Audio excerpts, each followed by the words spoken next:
Решетка «Мелодия сердца». Старое здание музыкальной школы стояло на тихой улице, окруженное высокими липами. Осенний ветер медленно кружил желтые листья у входа. Внутри, в просторном классе с высокими потолками, стоял черный рояль. Его лакированная поверхность отражала свет от больших окон.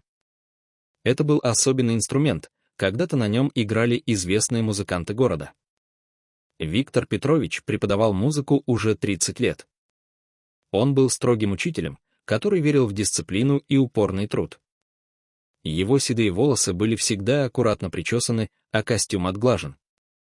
Он носил круглые очки, которые сползали на кончик носа, когда он внимательно смотрел в ноты. Виктор Петрович считал, что талант — это 10% способностей и 90% работы. В этом году к нему в класс пришла новая ученица. Ее звали Амина. Девочке было 11 лет. У нее были большие карие глаза, полное любопытство, и темные вьющиеся волосы, заплетенные в аккуратные косички. Амина недавно переехала в город вместе с родителями. Ее отец работал врачом в местной больнице, а мама преподавала в университете. Первый урок начался тихо. Амина робко вошла в класс и села на стул возле рояля. Ее руки дрожали. Виктор Петрович строго посмотрел на нее поверх очков. «Покажи, что ты умеешь», — сказал он коротко. Амина положила пальцы на клавиши. Она начала играть простую гамму, но ее движения были неуверенными. Звуки выходили неровными, запинающимися. Виктор Петрович слушал молча, его лицо оставалось серьезным. «Недостаточно», — произнес он, когда девочка закончила. «Музыка требует точности. Каждая нота должна звучать четко. Будем работать». Амина опустила голову. Ей было стыдно.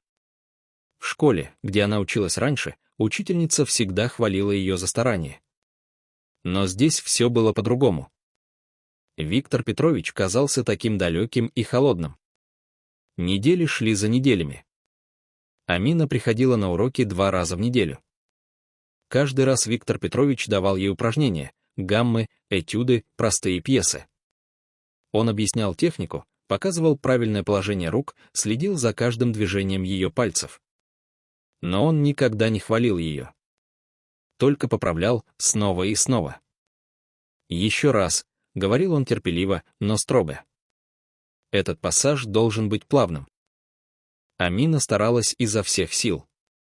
Дома она часами сидела за старым пианино, которое родители купили для нее. Ее пальцы уставали, но она продолжала играть. Иногда мама заглядывала в комнату и мягко улыбалась. «Не переутомляйся, солнышко», — говорила она нежно. Но Амина чувствовала, что должна доказать что-то. Не только учителю, но и себе. Она хотела показать, что способна на большее. Виктор Петрович тоже замечал ее старания. Хотя он не показывал этого, он видел, как девочка прогрессирует. Ее пальцы становились увереннее, звук чище. Но он продолжал быть требовательным. Он думал, что именно строгость делает из учеников настоящих музыкантов. Однажды, когда за окном шел холодный осенний дождь, Виктор Петрович задумался. Он сидел один в классе после уроков и смотрел на рояль. Воспоминания нахлынули на него. Он вспомнил себя мальчиком, своего собственного учителя, строгого человека, который никогда не улыбался. Тот учитель воспитал в нем дисциплину, но также и страх перед ошибками. Виктор Петрович вдруг задумался, а правильно ли он учит своих учеников? Прошло еще несколько месяцев. Зима укрыла город белым снегом. В музыкальной школе готовились к новогоднему концерту. Каждый ученик должен был выступить с одним произведением. Виктор Петрович выбрал для Амины пьесу средней сложности «Вальс» Шопена. Это было красивое, но требовательное произведение. «Ты должна выучить это к концерту», — сказал он. «Времени достаточно, если будешь работать». Амина кивнула. Она взяла ноты домой и начала разучивать вальс. Мелодия была прекрасной, легкой и воздушной, как снежинки за окном. Но технически пьеса была сложной. Быстрые пассажи требовали точности, а медленные части — глубокого чувства. Дни перед концертом были напряженными. Амина нервничала все сильнее. На последнем уроке перед выступлением она играла неуверенно, делала ошибки. Виктор Петрович слушал, его лицо было непроницаемым. Когда она закончила, в классе повисла тишина. Амина боялась посмотреть на учителя. Она была уверена, что он разочарован. «Амина», — произнес Виктор Петрович тихо. «Посмотри на меня». Девочка подняла глаза. К ее удивлению, лицо учителя было мягким. «Ты слишком много думаешь о технике», — сказал он. «Музыка — это не только правильные ноты. Это чувство. Это то, что у тебя внутри. Когда ты играешь, я вижу, что ты боишься ошибиться.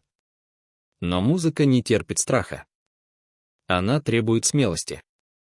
Он помолчал, затем продолжил. «Завтра на концерте забудь обо мне. Забудь о публике. Играй для себя. Играй то, что чувствует твое сердце». Это были первые теплые слова, которые Амина услышала от него за все эти месяцы. Что-то изменилось в ее душе. Вечер концерта наступил быстро. Зал был полон родителей, учеников, гостей. Сцена была украшена новогодними огнями. Рояль стоял в центре, величественный и немного пугающий. Когда объявили имя Амины, она вышла на сцену. Ее сердце билось так громко, что казалось, все могут это услышать. Она села за рояль, посмотрела на клавиши. Зал затих в ожидании. Амина закрыла глаза на мгновение. Она вспомнила слова Виктора Петровича. Вспомнила, почему она любит музыку. Вспомнила долгие вечера дома, когда играла не для оценок, а просто для радости. И она начала.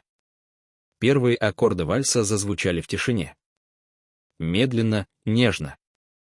Затем мелодия полилась свободно, как река. Пальцы Амины двигались по клавишам с удивительной уверенностью.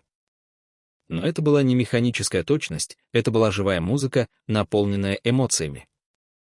Она играла, и в звуках вальса было все, и радость первого снега, и тихая грусть осенних дождей, и надежда на будущее. Музыка наполнила зал, коснулась сердца каждого слушателя. Виктор Петрович стоял у стены. Он слушал, и его глаза медленно наполнялись слезами. За все годы преподавания он слышал множество исполнений. Но то, что делала сейчас эта девочка, было особенным. Она не просто играла ноты.